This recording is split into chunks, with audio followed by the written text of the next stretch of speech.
You are listening to the Enormocast.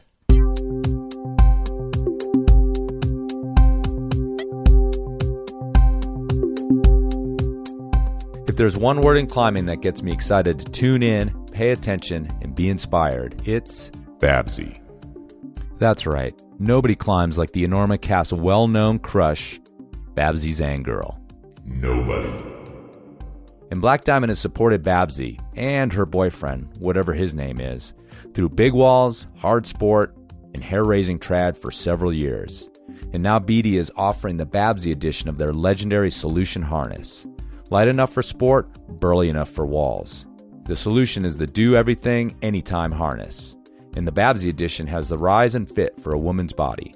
And I believe each and every harness is blessed by Babsy herself, though don't call me on that. So do you want to climb like Babsy Zangirl? Well, let's face it, we're probably all out of luck on that front. But women climbers out there can at least get a glimpse of greatness and feel good in a Babsy edition Solution harness from Black Diamond. And remember, Black Diamond is a proud sponsor of the Enormocast, and I'd like to think Babsy tunes in once in a while too.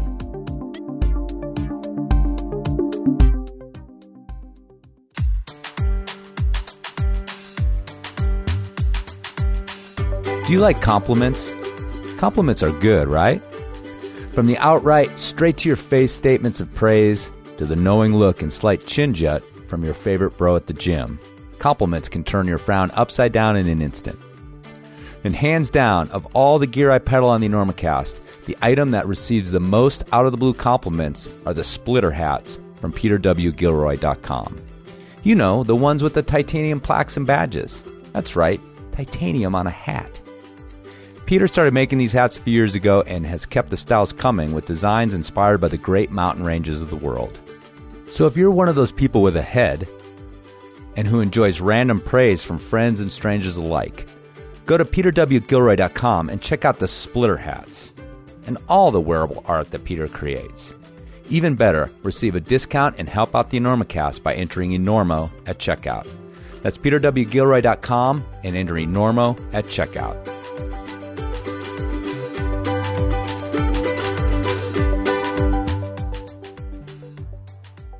Listen, where are you playing it at? You playing here? We're doing the Enormo Dome, whatever it is. It's terrific. Oh, it's yeah, the big house. place, that side of town. That's a big nice. place. You sold it out. I'll see. You really should. Look, you better get up there before you panic. Those pens are loose. You're very good. I have really enjoyed climbing with you. We'll make it. I don't think so. But we shall continue with style.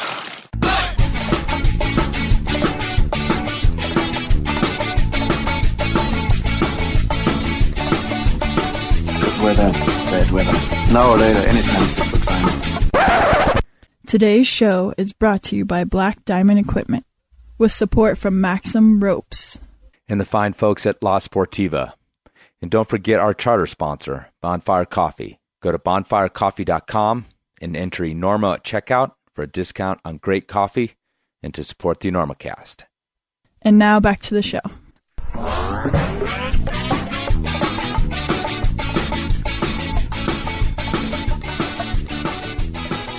Hello and welcome to the Enormocast. This is your host, Chris Kalous. It is July 1st, 2021, about 10 o'clock here in Colorado.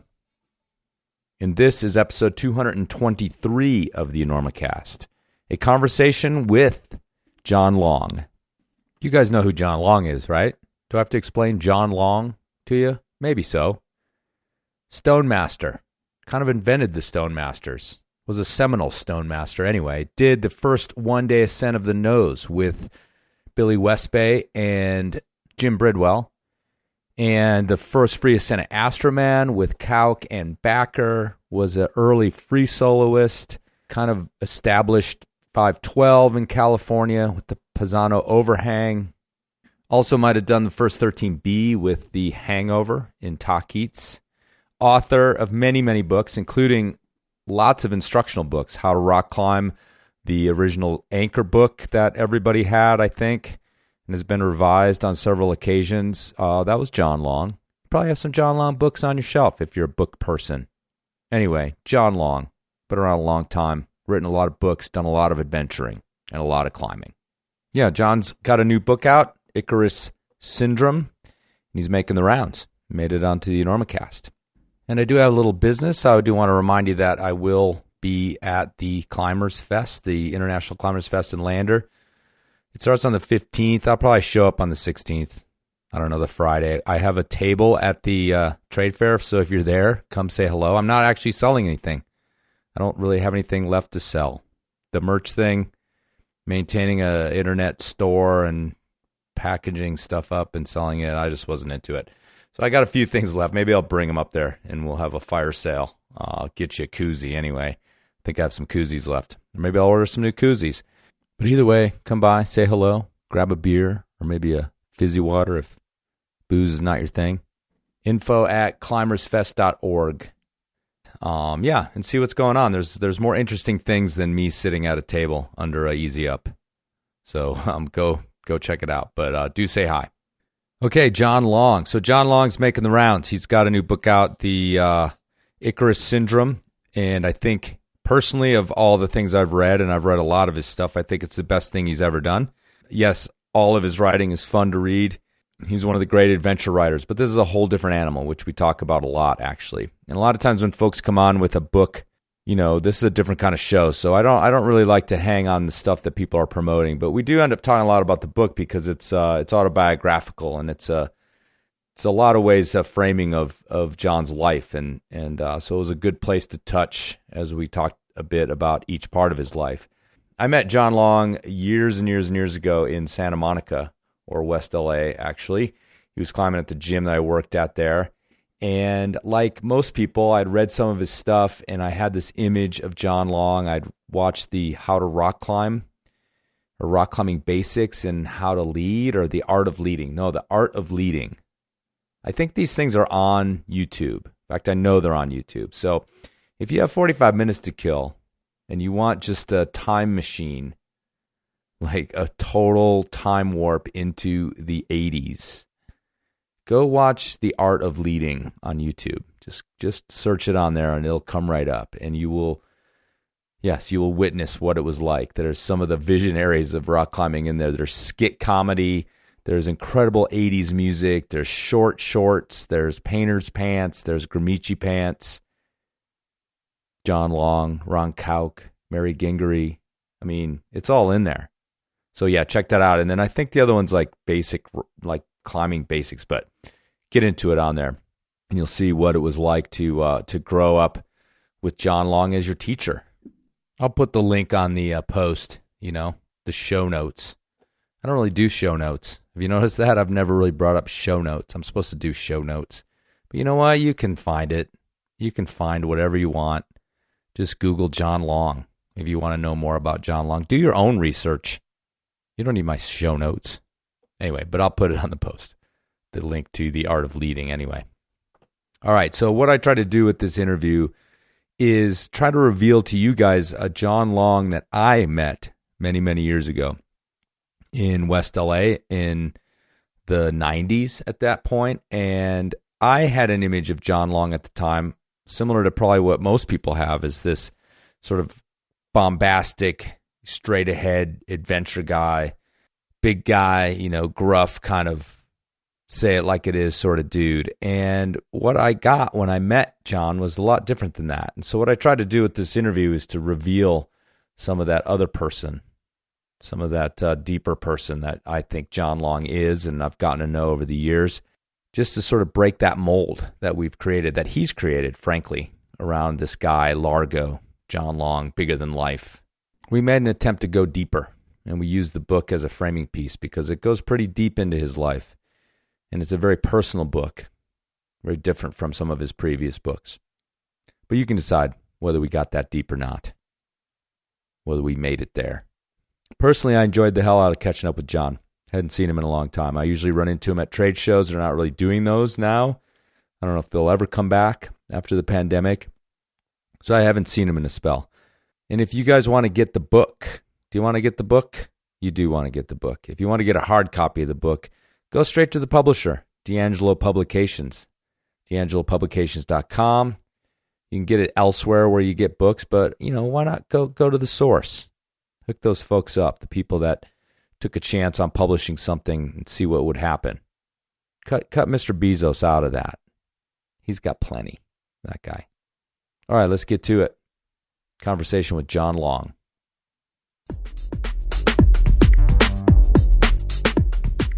If there's one thing that's held true in climbing for 30 years, it's that you can't kill the damn mythos. That's right. Sportiva's famous Mythos climbing shoe is still as popular as ever after 30 years edging, smearing, and crack climbing worldwide. And to celebrate the start of its dirty 30s, Sportiva is issuing the Mythos 30th Anniversary Edition. Same cult classic design, but built from eco-friendly materials and manufacturing, and with a jaunty color twist. How jaunty? Well, you know how those Euros roll. What also remains is the comfort and performance of this stalwart classic. Comfort and performance, you cry. I call foul, Calouse. But that really is the magic of the Mythos, especially if your quiver needs an all-day shoe that will caress your toes like a trip to the spa. Because let's face it, aggressive shoes are great for the short shots, but it's hard to climb your best on pitch 12 when you feel like somebody pounded your toes flat with a ball-peen hammer. So if you're feeling legendary, then have a look at the 30th Anniversary Mythos and the more subdued flash of the Eco Mythos at Sportiva.com or your favorite local shop.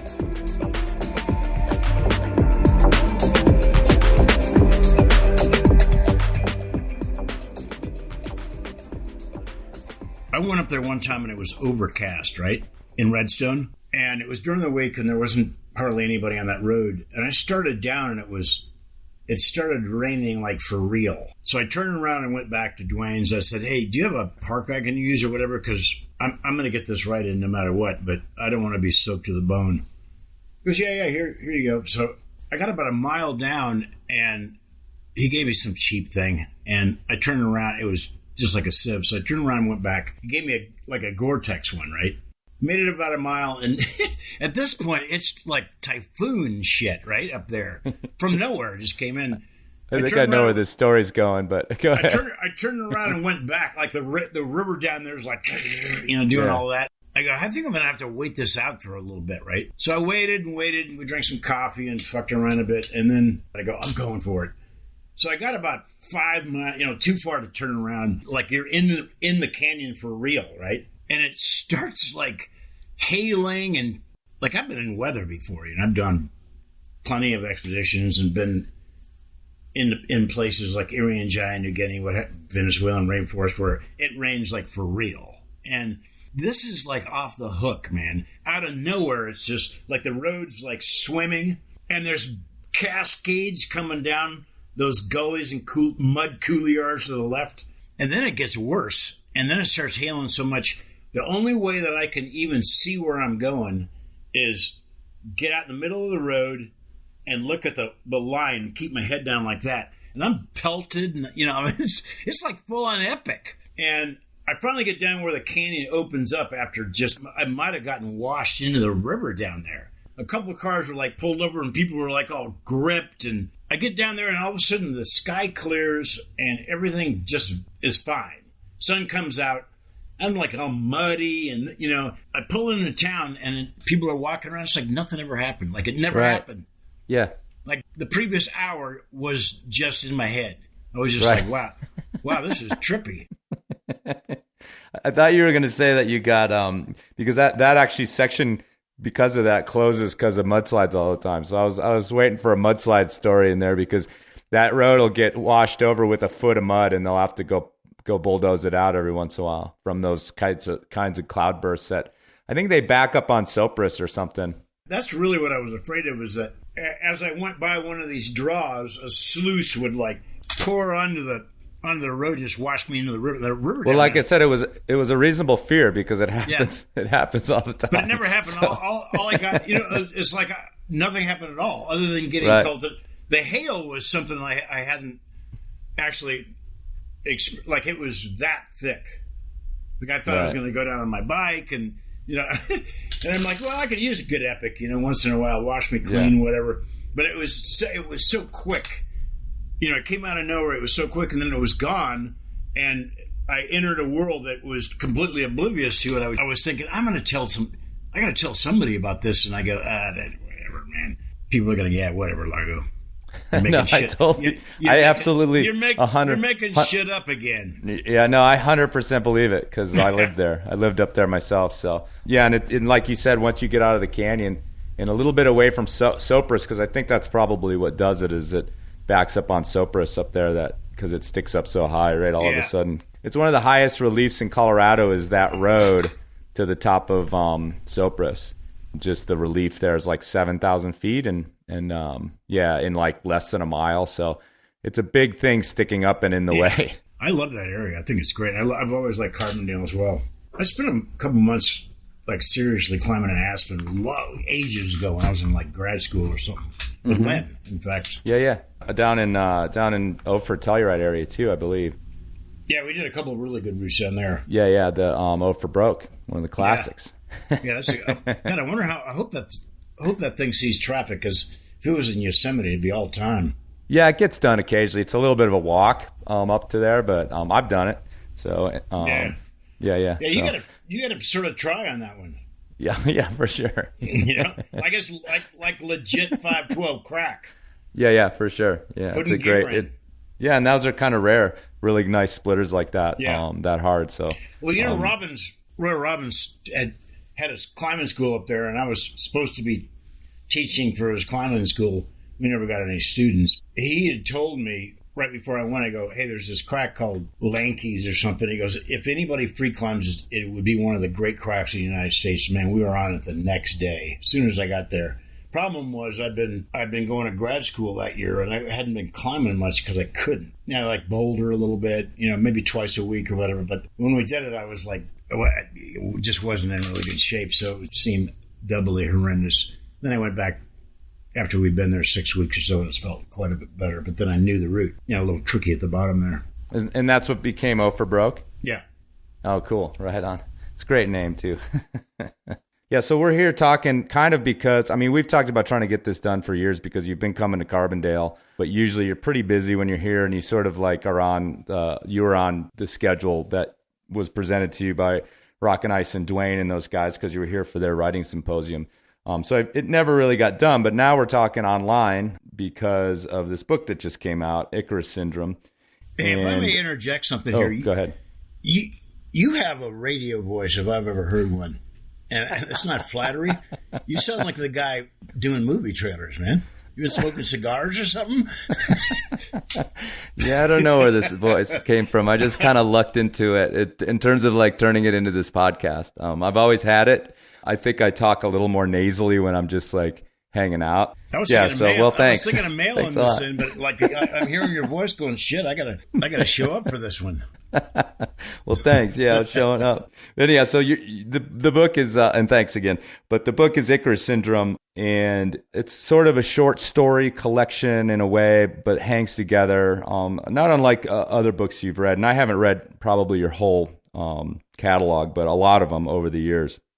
Some of the stories have hints of stories you've written in the past. The particular one that I remember really clearly is The Tubes down in Venezuela. But the thing I noticed about this book, to me, it feels much more personal, much more of, how these events, rather than just telling us this wild tale that's going to raise our hair, how those events affected you, personal accounts, a lot more details. So what was kind of I think this is a great place to start as the book, because then we can talk about your life, because it's so much in there. Why was it time am I reading this right, to tell some of these stories from I think a deeper and more personal level?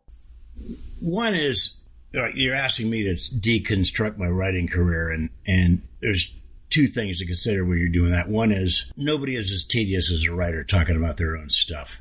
That's the first thing. And second is, the writers never write about it. But I'll take a shot at it. I was originally drawn to short form literary nonfiction and fiction writing. Don't know why, it just felt right to me. And I was always involved in doing writing since I was 12 or 13. Just started doing it. And then went through all the steps, the high school art stuff, and then undergraduate and graduate school studying lit. And by the time I was, 19 or 20, I was doing some significant climbing things. And so there was always offers on the board to write about stuff we were doing.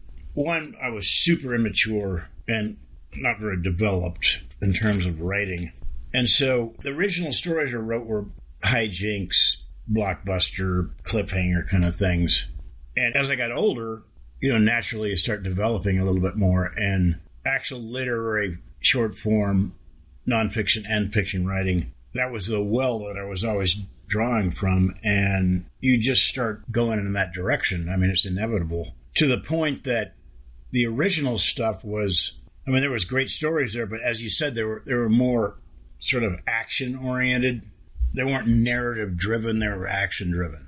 And as I developed a little bit more, like some people really writers hit their stride fairly young. I could always write interesting stuff or stuff people could tolerate, but I didn't develop an existential sense. It was the action that sort of action and comedy and just sort of generally fucking around. That was the thrust. That's what pulled people through those things. And then later, as I matured a bit, the stories just started to get more personal and more intuitive. And it took a long time to undo a lot of the stuff I had learned in school and from reading other people and what have you, and until I sort of found a more naturalistic kind of style. It got increasingly true to the actual experience of those, whatever the story was.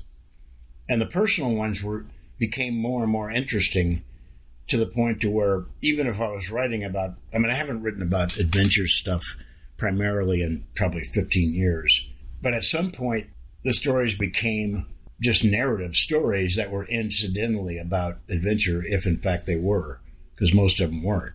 It took me a long time to psychologically get out of Camp 4. The same thing sort of happened with the writing. It just took a long time to sort of claw my way out of barn burner kind of stories. The process of actually putting the narrative first and what that meant and what, how that was going to affect the voicing and the characterization and all the rest of it. It's, it happened organically. I wasn't really trying to do it, but it did. It just happened. I got a lot of feedback from big time writers that didn't know anything about adventure and didn't care.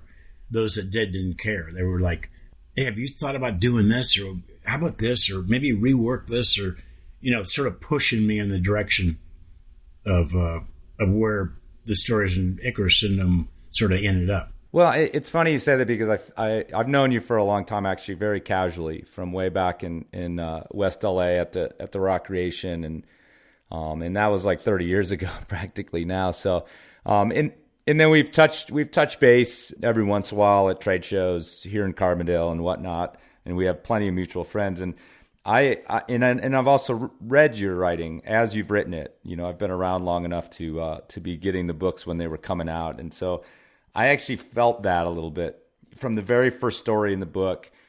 I was like, okay, this is different. This is a different John Long than I've read, and I imagine. Right away, I imagined that maturity and that not just in your writing, but in you personally, which is kind of what I was sort of looking for in that question a little bit. But it reminds me, I bring this up fairly often, but one of my favorite books is The Things They Carried by Tim O'Brien, and his notion too is that these are war stories that aren't about war, and they're about people and interpersonal relationships. And I don't know if you would blush for me to put you in the category with that book, but I felt the same thing in these stories of like, well, wait, this is about what happened between these people and what happened to John when these things were happening.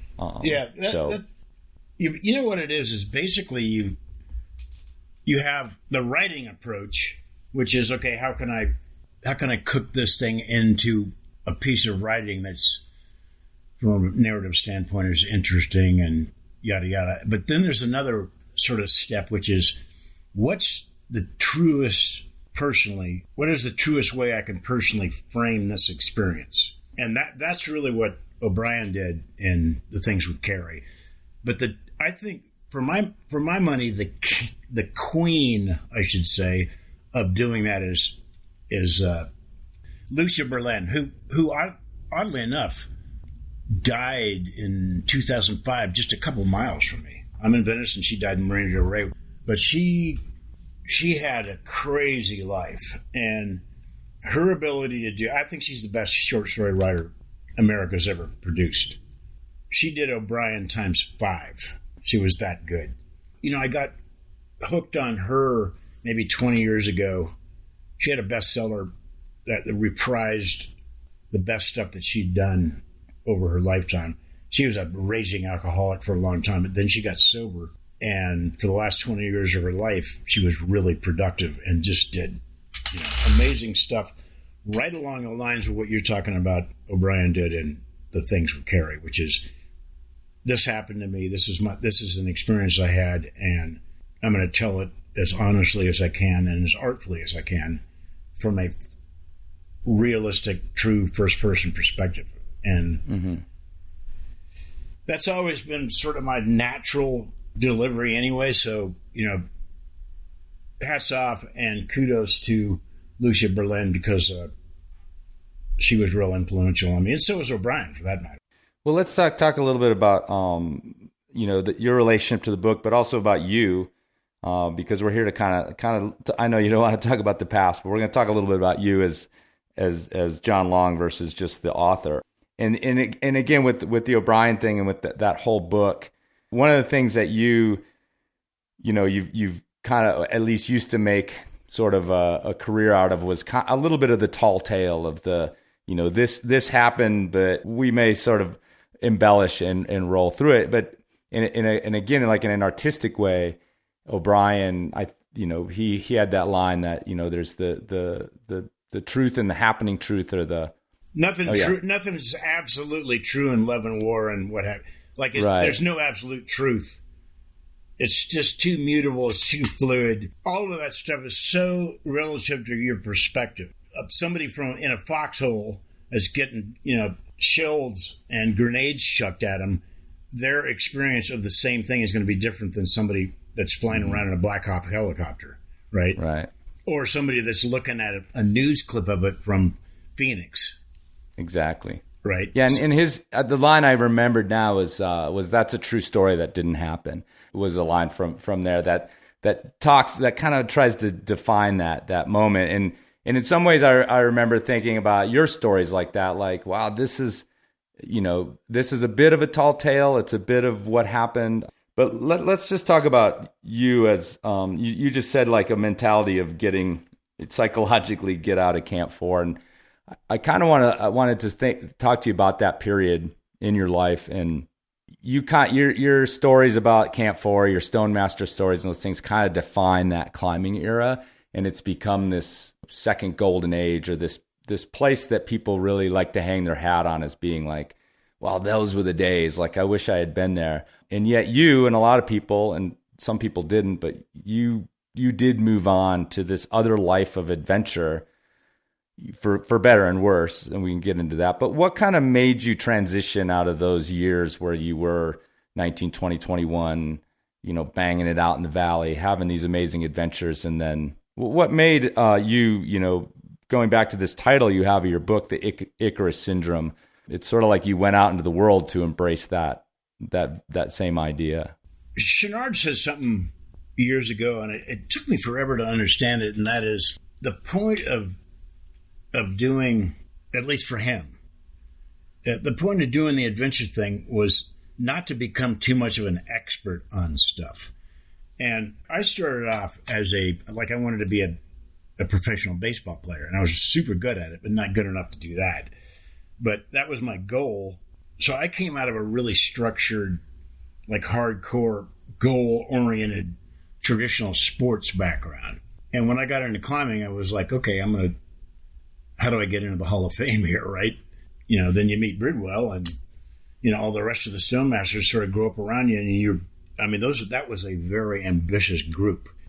It was performance-driven, big time. But at a deeper level, other than, you know, just trying to do feats and first ascents and, you know, all of that, was the thing that electrified the whole experience for me was going up there and not knowing jack shit about much of anything, and finding myself having experiences that one seemed to come out of nowhere, and two, I couldn't have imagined in a million years. I mean, my goal for when I first went to Yosemite when I was 17 was I wanted to ultimately to climb El Cap. That was it.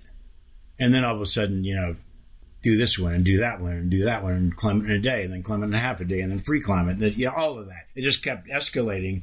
But somewhere in there, climbing per se became too familiar. It became so familiar that I think the last significant big wall I did was the new route on Watkins, south face of Mount Watkins, with Ron Cow, Jim Bridwell, Kim Smits, and myself, 4. Like I'd never climbed a big wall with 4 people before for good reason. But we ended up on that thing, and, we got caught in a heat wave and a combination of like a perfect storm of horrendous suffering. Watkins is like a heat shield, just blinding white. And, when we were up there in August and, nobody can accuse us of being smart. Got to the top of the thing, we were so beat up from the heat and what have you. But towards the top of that thing, I'm looking at Cowk and Bridwell and Smits, who I'd known for years by that point. And then by that time I'd done 50 walls or something. And I knew this is a foregone conclusion we're doing this. Like all, 3 of any of us could go down and the remaining person could get us up this. And if all 4 of us are on, hitting on all 4 cylinders, this route doesn't have a chance.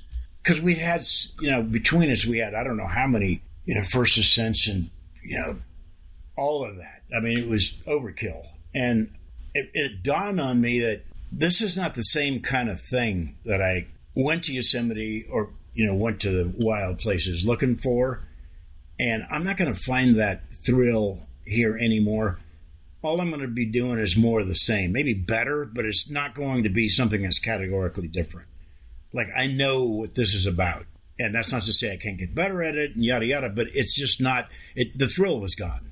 It's always thrilling on a big wall, way up, especially a new one. But the newness of it was gone. And I always wanted to do big adventure stuff. And most of the people that I grew up with, climbers, when they transitioned out of doing regional domestic stuff, almost everybody went into mountains, went to big peaks and what have you. And there was 2 things. One is I wanted to do something that felt a little more original. I was never much of a mountain man to begin with, and I freaking hated the cold. Beach, and I like the heat. I like the sound of jungles and rivers. And, the first job I had ever was when I was 15. I begged my way on to working as a laborer on a raft company that went down the Grand Canyon. Those boats that hammer down through the canyon, through the rapids. So I always wanted to get back to that because I worked a summer of that, and then after that summer I was always climbing. But so I just wanted to do other things, and I wanted to go to other places people hadn't gone to, but I still had a first ascent mentality. So if there was a rumored to be the world's largest river cave or some continent to cross like we did in Borneo or whatever, I just sort of went in that direction and started reading old stuff and old explorer stuff, and it just sort of morphed into, I don't even know what to call it, just generic adventuring stuff. Anything that sounded interesting and anything that put me in a place where I could experience the first things I experienced when I first went to Yosemite, which was something completely unexpected and totally new, in which I had to get back to Chenard's point, I wasn't an expert at any of that stuff at all. And that was just such a billion miles out of my comfort zone. And for whatever reason, I just liked that. I like being out there. I don't know. Yeah, I don't know if it makes much sense even to me, but right. I followed my instincts, and that's where it led me.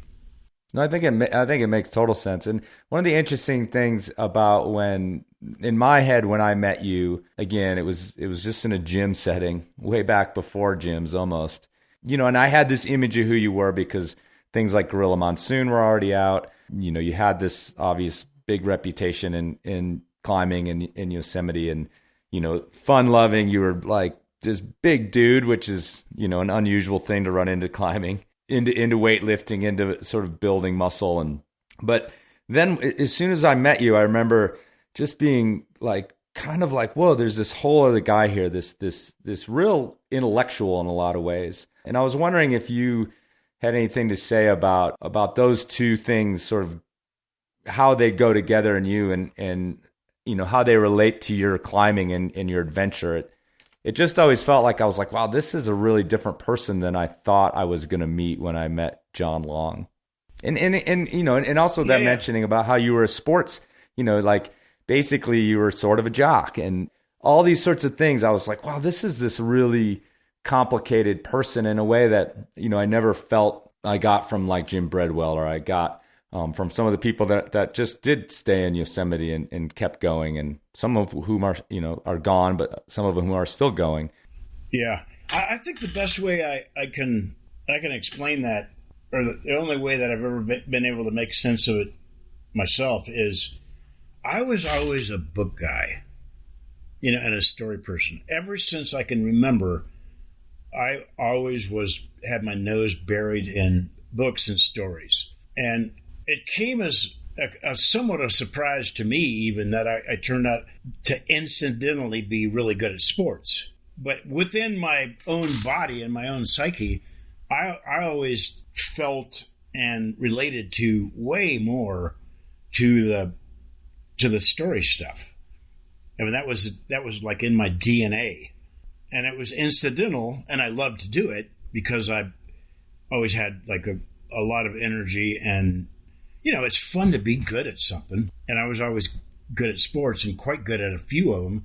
And, you know, that was real rewarding, and it was fun doing it. And I liked the people, you know, but oddly enough, I always had sort of three parallel tracks going that didn't cross-pollinate a lot. One was the story art side, and then 2 was the sports thing, and then 3 was the meditation thing, which I, you know, started because I grew up next to a Zen center, and I've been involved in that for, I mean, my whole life, basically. And people in either one, you know, either of those 3 streams are sort of surprised. Oh, I didn't know you did any rock climbing. Or people in the art world are like, what's going on with that meditation stuff? I was always sort of interested in that. And what the hell are you doing hanging on a rock, or, you know, kayaking, or what do you have to ride your bike every day? You know, so it's you know, I've sort of freely traversed all 3 of those things. They've always seemed somewhat integrated in my life, but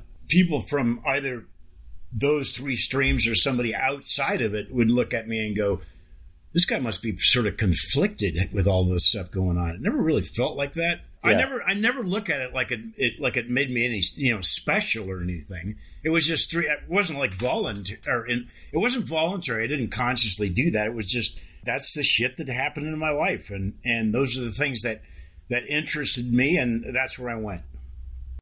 Yeah, I mean, I remember sort of being delighted by it, actually, and because it was, you know, and I think a lot of people listening right now are going to be like, wait, meditation? And so you're absolutely right about not like having much crossover understanding. And, you know, you certainly have an image in climbing that's, you know, again, like the Stone Master thing is kind of almost this brand that blew up in the last decade. I mean, a lot thanks to the film, the Valley Uprising film, but even before that. But yeah, I mean, and that's kind of the thing that like really has always intrigued me about you, and also drawn me to you as a person, is this kind of mixture, or these, as you said, 3 streams that are going on, and like hanging out with you as a climber, and I get these little glimpses of this other thing, and I find it really intriguing, and I felt like this book, more than the ones I've read, started to kind of bleed out a lot of those other things. You know, the story about the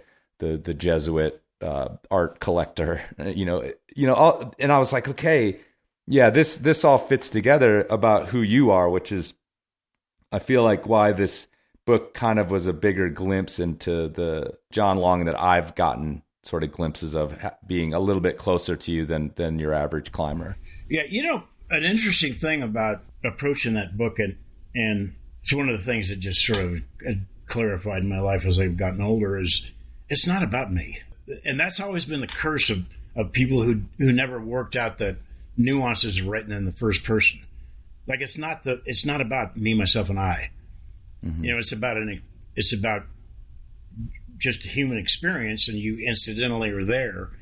And if you get caught in trying to posit your experience in terms of a brand or as a celebration or an infomercial on yourself, that stuff will never work because you're self-absorbed with it.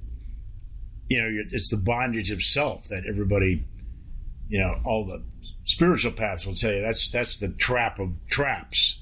It's really not about me. Particularly in this new book, I really tried to focus on what was the human experience for all involved. Drop into everybody and try to reflect and have the narrative reflect what the sort of whole gestalt, like the homofo, what is that about?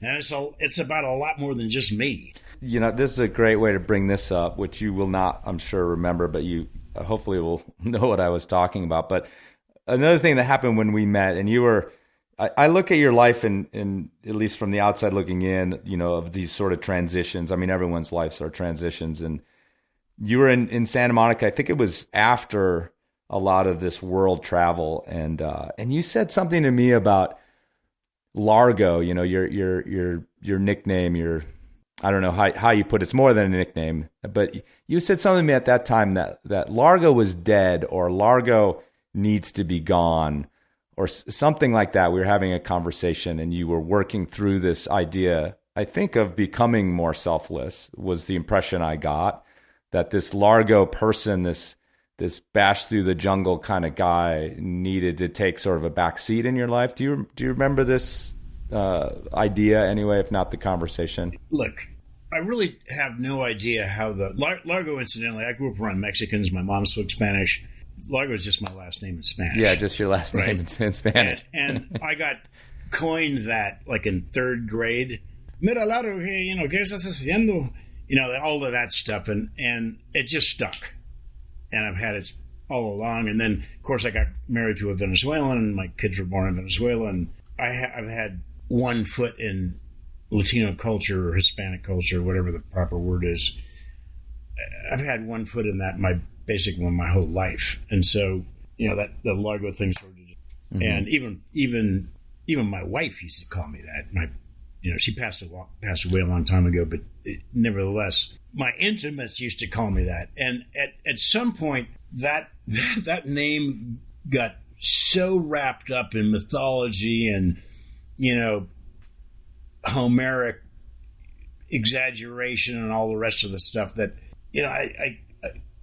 it was just, well, it wasn't real. That's the thing. I mean, it was fun and it served a purpose and, gung-ho and all of that. But at some point, it's like, man, this doesn't really fit anymore. I don't feel like that anymore. I need to move on from underneath that thing, because the one thing about it is who knows why people become famous? But I always was a magnet for attention and all the rest of it. And, certainly being young and insecure, I probably did what I could do to further, building my name and all the rest of that stuff. But at some point or another, you sort of get tired of that, and it doesn't really matter. I remember the first time I had my picture on the cover of a magazine. When I first saw it, I was really young, 21 or something, 20 maybe.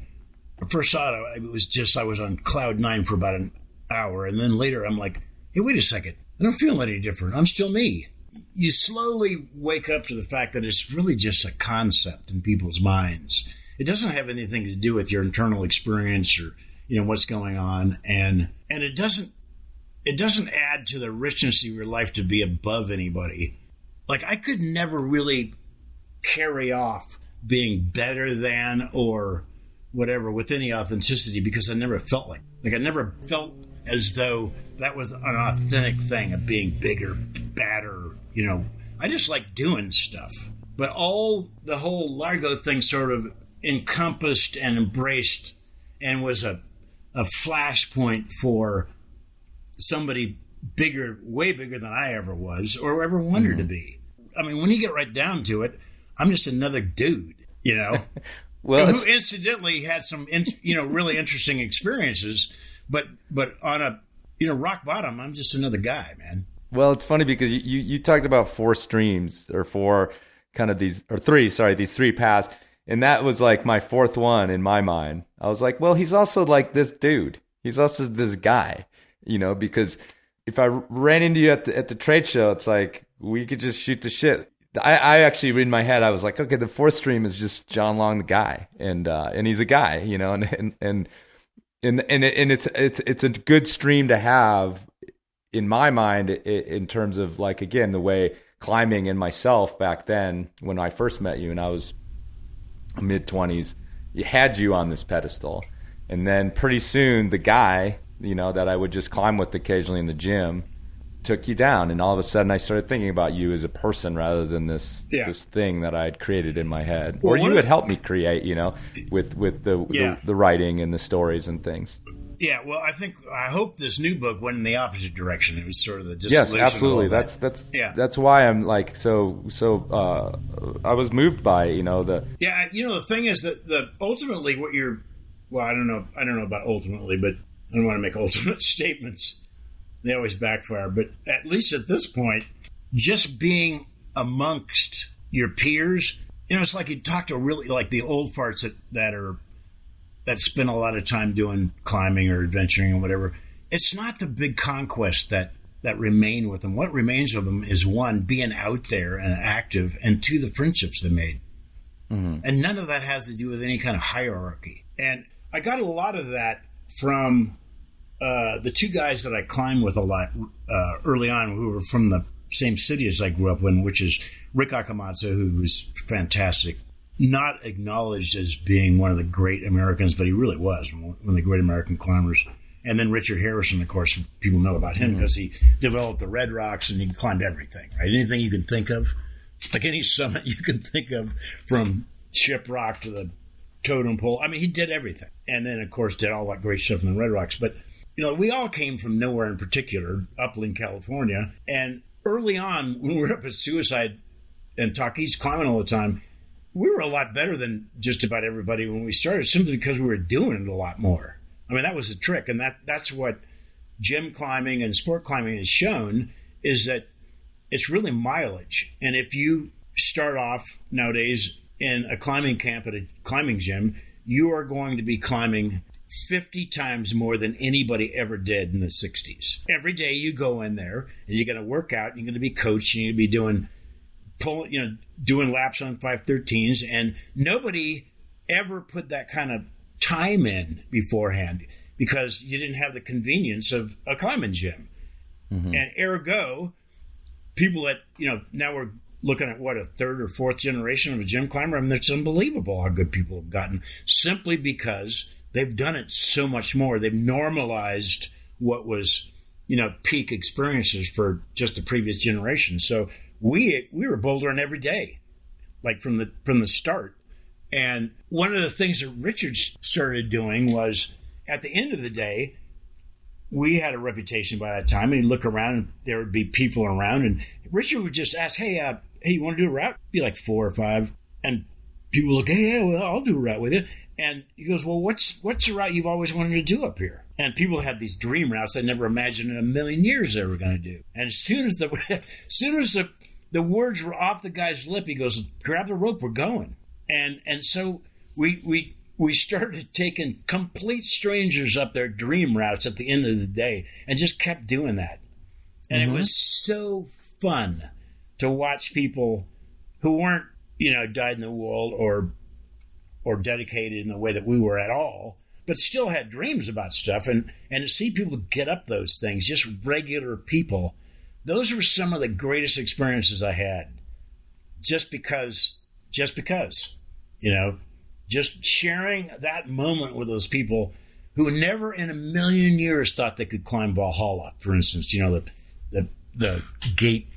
gateway climb to get into the Stone Masters originally, and God, we used to have a mule train of people going up stuff, and it was just so fun.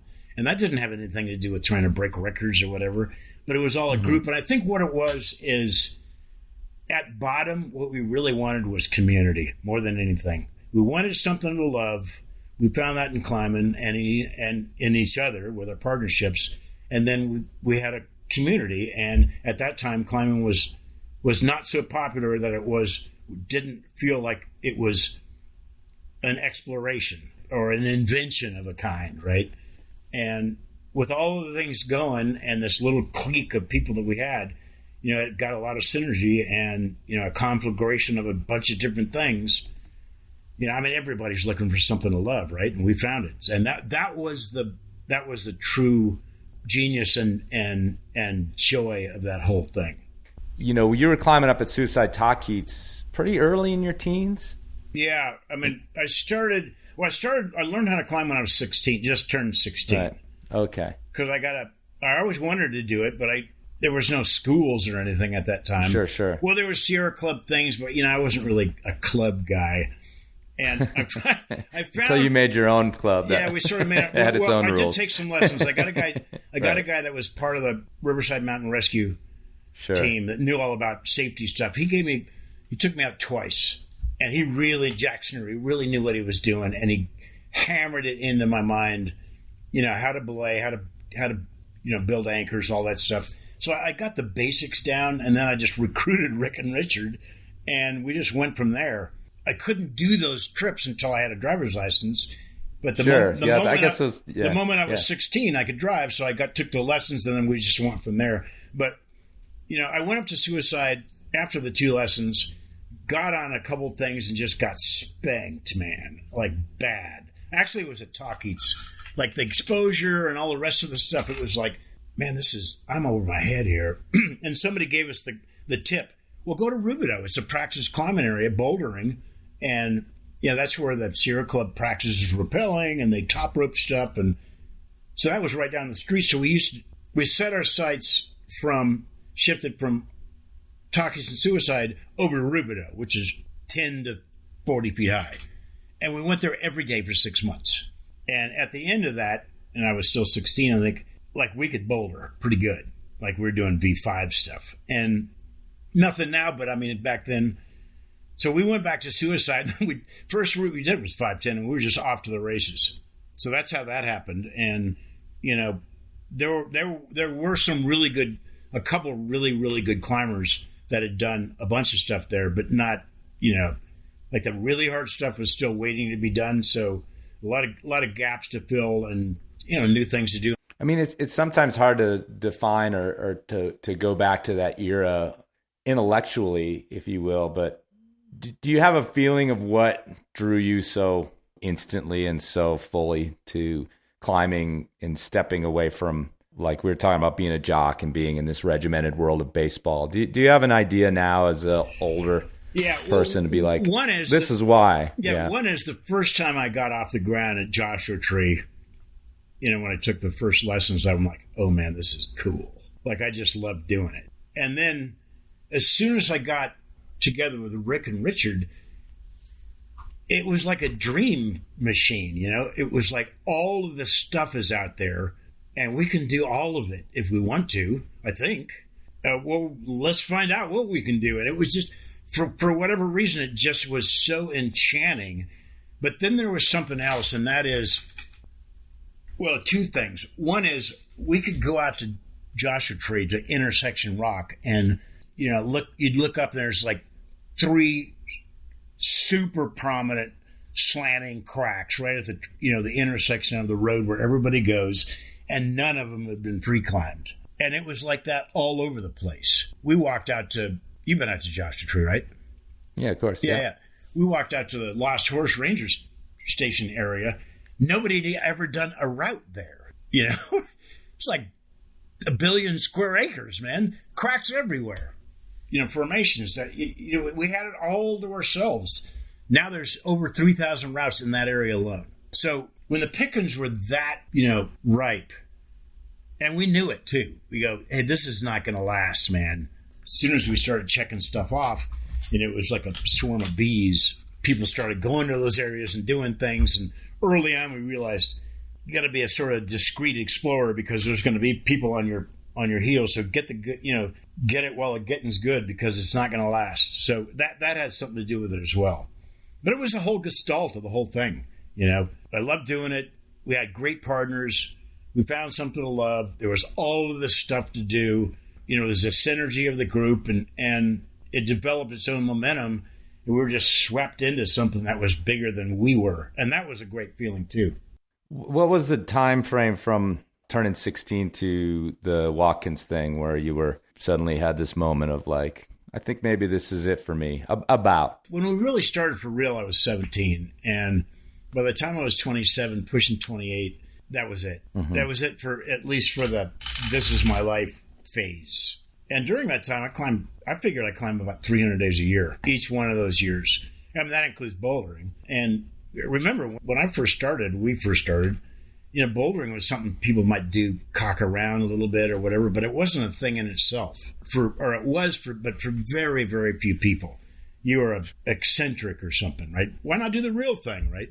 We embraced it right off because we could do it. There were bouldering areas there, and there wasn't anything else to do. So if we were going to go climbing, it was going to be bouldering, and we did. And, bouldering was a way different thing back then, though, completely. I mean, I weighed a lot, and so I started dead pointing and doing dynamic moves and stuff, like right off the bat, because a lot of static climbing it was really awful on my fingers. And so if I could dead point past something or power glide by stuff, I would do it because it was just a lot easier on me because it was all static. Oh, well, you can't do that, right? And I get a lot of guff from doing it. Well, you didn't do it static.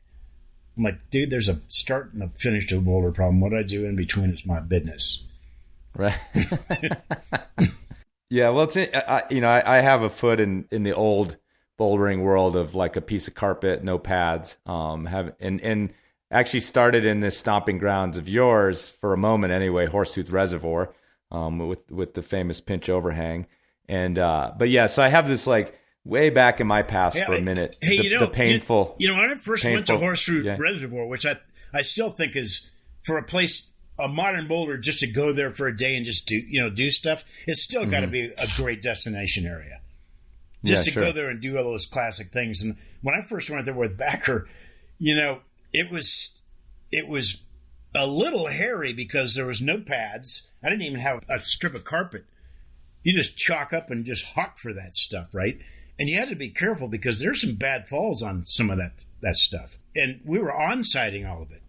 Like he had, left all the eliminator problems and all that stuff on the pinch over it. What's the name of that boulder? I can't remember. Yeah, whatever. But there was some high, it wasn't so much that it was so high, it was just bad landings, right? Yeah. So you had to, and we were essentially having to on-site that stuff, so you had to be careful. And I loved those times. And the times that we went down and, saw Gil and he took us on all these tours and, those are wonderful times. Let me bring it back to your book again. I think it's just a framing piece we're using here. It's titled Icarus Syndrome. And I have the place pulled up where you kind of define that in the story about speed climbing on El Cap and Quinn and a few other people in there. You mentioned in there that it was a thing you had conceptualized previously. How do you define the Icarus Syndrome in terms of your life and climbing? We're talking about a different time, right? And like the mindset from the ground up ethic that I grew up with, it wasn't just a matter of how hard you could do things, but it was like how you did it. And there's a certain style, and you didn't want to dilute the on-site adventure, first time embracing something and see what happens kind of thing. Like the idea of rapping off the top of El Cap to rehearse something before you would have been shot. I mean, that just what's so against the ethics because it diluted the pure adventure of going up there and seeing what you could find. Well, that's a very limiting approach if you're trying to do modern-esque, kind of climbing. You're just not going to do it. All that stuff is rehearsed, or most of it. That come what may kind of thing, and throw yourself at stuff, and that's always going to involve being out of your comfort zone. And also a big part of that is risk management, which is you don't know how far you can push it until something untoward is going to happen. That's what you're managing more than just trying, can I lie back up this crack, or can I campus myself over this head wall? What's the consequences if I can't do this, right?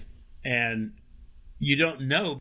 And you're walking right on the razor's edge there. And that's what Icarus did, which is how close to this, burning fireball can I get before I'll just perish? And seeing how close you could get, that was a spectacularly addictive, and it just had a lot of horsepower existentially. It was a fantastic experience to try to do.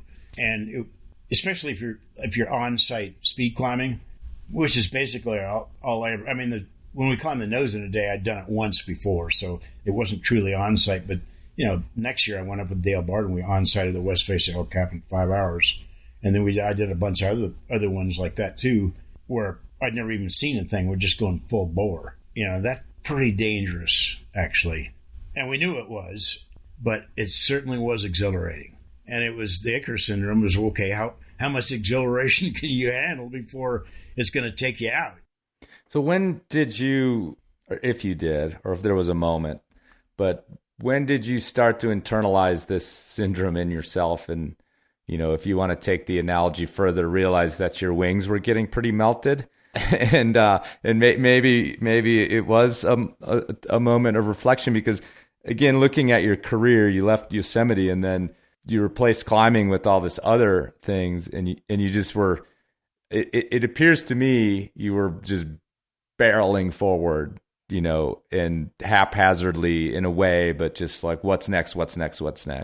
But then that's at some point seems to have changed. Did you have a moment, or did you have an era when you were like, okay, yeah, the wings are the feathers are falling off here? You start losing people, for starters. Sure. I had a lot of partners that just flat out died, and not a lot, but enough. And that of course, was a wake up call. And then there's a bunch of close calls. I had a couple of close calls in climbing as well, especially out of Joshua Tree early on, because Backer, who was one of my primary climbing partners, and he was probably questionably the best free climber in the world at one time. And the problem was he was living at Joshua Tree when I was going to college full time. So he would climb hard 7 days a week, and I would be lucky to climb hard 1 day a week. I could usually catch up to him fitness-wise about halfway through the summer, but not in the wintertime. I just wasn't climbing enough. And yet I would go out there, oftentimes hook up with him. We climbed the whole weekend, and we wouldn't even use a rope, just solo everything. And a couple times I got into situations where it was very sketchy. And it happened 2 or 3 times, and by the third time, I was like, this is not sustainable, man. Not for you. Maybe John can do this, and he probably will be able to, but if I keep trying to chase him up stuff here with this level of fitness, my head's, in a book, basically, it's going to get me. And I knew it. And I kept soloing, but I didn't try to, I abruptly stopped trying to do it at anything remotely at his level. That was the first thing. And then a couple of those other trips we got, I remember being in the middle of Borneo. Rick Ridgway got typhoid and malaria. He'd come to Borneo. We were trying to do the first coast-to-coast traverse of the 5th largest island in the world. There was no maps for most of the interior. It sounds crazy to say this now, but there was just no maps for the place. And we were following these old native Punan Dayak trails, and Ridgway had gotten malaria and typhoid and could barely walk. And we got to this slash and burn area that was still sort of smoldering. We had to creak our way across these logs. And I thought he was going to fall into these embers and just be immolated. And this thing went for a while. And this is like 40 days into this trip. And I'm like, wow, you can't rappel out of Borneo. We're here. And, you can die doing this stuff. I had a couple of those kind of things. And then losing Carl Banish when we were doing the base jumping thing. That was another story in that book. And, just repeatedly had those kinds of experiences. At some point, you're going to start questioning. Even I started questioning. I'm not sure certain aspects of this thing. I'm not. It's starting to feel sort of sketchy, if not just stupid. Didn't before because I hadn't seen the shadow side of that stuff enough. and I'd gotten lucky and I had a bunch of, close escapes. But, like once people started dying or getting, really badly fucked up or whatever, and, getting scared enough, and I had my timbers shivered enough, it just didn't, the pure danger stuff started losing its luster. I didn't have the same taste for it.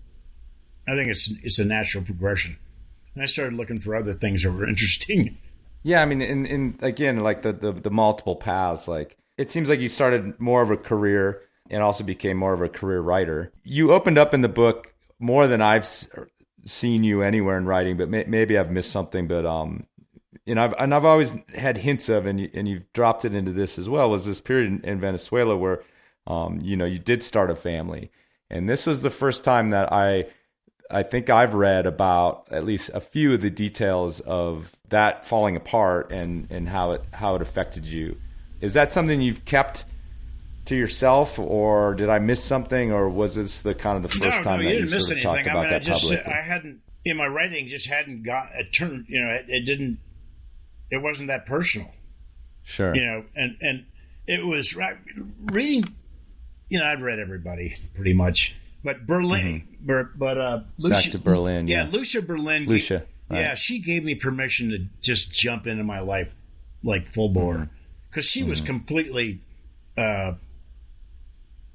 That was her deal, So I needed the influence of feminine writers actually to be able to get to that, because the guys they'll dandify it and what have you. But there was another woman. Eve Babbitts, who wrote a lot about L.A. She was more of a paparazzi person, but her stuff was fantastically personal and really interesting because he was real bright. Mm-hmm. And those two writers, I binged on for about a year, and I'm like, that's where I need to go. I need to go here. So well, it's interesting because there's a word, and it's like, it's a very sort of popular word, vulnerability, and it may be almost cliche now. It's starting to get there, but that was honestly my thought. And again, I still have this vestige of John Long, the John Long I thought you were, and I think a lot of climbers think you are. It's still in there. And so when I was like, wow, John Long vulnerable is pretty amazing. This is like, we're just, and it was only a few paragraphs about that, specifically about your wife and mental health and things like that. Hard. Yeah. Right. And I agree, but it was enough in there. I was like, holy cow, here it is, and here's, the pain it was causing you and what that meant to you. I was kind of impressed with that as well in this particular part of the book. And I was like, wow, this is really cool. And again, maturity and things like that came into my head. Yeah. I mean, vulnerability in anything is going to get your attention because it's real. Mm-hmm. I mean, that's the bottom line on all that stuff. It's, okay, what are you really thinking or feeling or whatever? And again, you have to be very deft with that stuff. Otherwise, it can seem like you're using it as a device or you're playing to this or that. But if you just stick with, what happened? What's basically the gauge I use when I get into storytelling. You don't want to get maudlin. You don't want to, you don't want treacle. You don't want any of that. But the gauge is what's true? Like, what's the truest representation of this that I can put out there? And if you do that, you're usually going to be in good shape. Not what's the most exciting or what's going to goose the crowd the most, but what's really true about this stuff. Well, yeah, and there's a couple stories in here that are decidedly unexciting. They're interspersed. But yeah, again, sort of a first-time reading for me, reading that kind of stuff from you as well. But the reason I brought up the Venezuela part of things is, along that arc we were talking about of the Icarus syndrome and realizing that danger was maybe not the drug it once was for you. That kind of like attempt to settle down, did that fit into that narrative? And not that it worked out, but because the phrase settle down, a lot of times I equate that with literally like, I can't keep doing this or I'm going to die. Within climbing, it's seen as very negative. Oh, like he's settled down, like, you know. And I have a kid now, so I'm very aware of what it means to settle down in terms of like risk and in my climbing and things like that. So I kind of was like, well, was this like this moment where John was like, I can do this family thing. I can do this once. Because I, as far as I know, you never did it again. No. Well, I'm still doing it because I have 2 daughters. And, yeah. You know, so that's a fantastic thing. I was really blessed with that. I mean, I got the older one's a pediatrician, the younger one's an oil engineer down in Argentina. But I see them, you know, as much as I can. And I'm not alone in thinking that the catchword for my 20s was velocity. You know, and at some point, you're going to start wondering. I mean, I was going so fast, I wasn't really sure. Everything was blurred. And then as the meditation practice started stalling me a little bit, I started, you know, and I would do retreats and what have you, where you just do nothing for, you know, weeks. And the world took on a completely different appearance, and that became as interesting as going at light speed. So, you know, the goofy part about all this stuff is how utterly undirected it was. Like, I didn't make any conscious decision. I'm going to slow down. Maybe it's just natural. You know, I didn't have quite as much, you know, crazy, whatever energy going. Yeah, you just pause a bit and you see a different world out there. And you see yourself in a different way. And you see other people in a different way. So, Well, it's funny because I've said that to people. Like, look, I know you think that you're never going to change. Yeah. And you're like, you know, it's like, but look, you know, you don't just say, all right, I'm done climbing. Yeah. Well, some people do. And you throw all your stuff away. I tried just that. like all of a sudden you're right. All of a sudden you're climbing in the gym more. Like when I met you, you'd fully embrace the gym. I mean, it was an early gym in the history of those. Yeah, but how much fun was it? Yeah. It was super fun. Yeah, exactly. Yeah. So, well, sport climbing is really fun too. Oh no, that's all I do anymore. Exactly. Yeah, me too, pretty much. But well, yeah. I mean, so let me ask you a little bit as we're getting to the end here. A little bit about age. We started this where we were. I don't think we were on the mics, but we were talking about climbing in the gym and that you are still climbing and went in there and how hard it is to climb the steep stuff and you know how you have to be strong. So you know, at this place in your life, as a climber, as an artist, author, however you want to express it, what's like your reflection on what's getting you excited? What's your pursuits now that you know over the years and now replaced this action-packed kind of world that you once had dipped into? Something you said, you're probably interviewing a lot of people in their 20s, early 30s, you know, that are making history and doing, you know, fantastic things, and they can't see their life as being any different. But you know, my life had always seemed like it was in a constant change, a constant state of change and morphing into this and in ways I could never have imagined. The one constant that's been with me from the day that I first went climbing, my first climbing trip out to Joshua Tree, was I just physically liked moving up. I just did. It made me present. I liked the moves. I was always physical, you know, like a physically based athletic person. And there's just something about doing that which has never gotten old. Yeah, it did get old soloing and the risk taking and thinking that I had to go every time I went to Yosemite, I had to do something better and bigger and harder and historic. And, you know, that stuff, it's no longer relevant. I couldn't do it if I had to. But what hasn't changed at all is just the sheer joy of just moving over rock or plastic or whatever, just moving up. And, you know, negotiating life vertically has just always been something I've loved to do. It doesn't really even matter how difficult it is. It's always going to be sort of difficult. I was just 2 days ago at a climb at Cliffs of Id, which has got pretty, 50-foot walls, and God, I was having to fight like crazy to make it to the top of some of these. I'm not in shape because I haven't been climbing because of the pandemic. not enough to get anything but sore. And I always liked that part of it too, fighting. Something about, getting on something and, your fingers are starting to butter off. Can I breathe through this? Can I find a rest hold? Can I get, can I make this? That's always been, no matter what the level is, because I'm old now and I can't crank like I used to.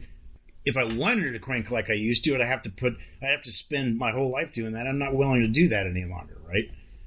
It still gives me, to try to answer your question directly, it still gives me, I still get a charge out of going in there and just trying to get up stuff. And it's been the same since I started. Can we climb this thing or not? That's always been a great question to try to answer. I've had one hell of a life trying to answer it too.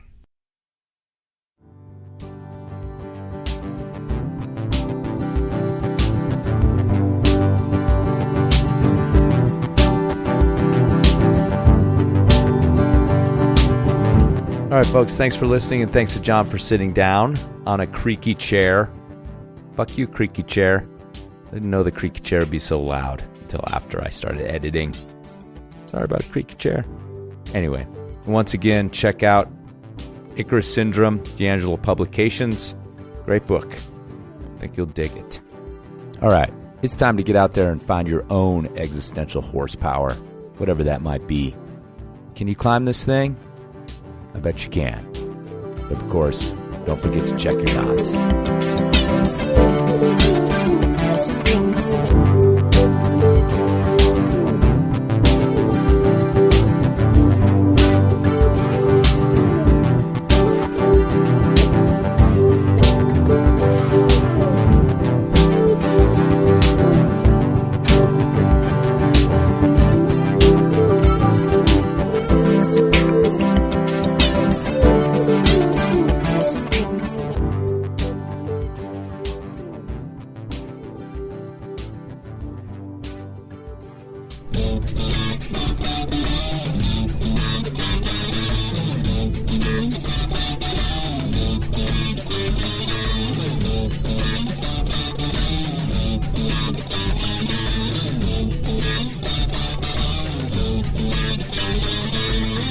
All jamming entails placing a hand inside the crack, then expanding the hand. Because the fist can be expanded very little, it's important to work for the best jam. Finding that place where the fist fits tight to begin with, then expanding it to make the jam solid.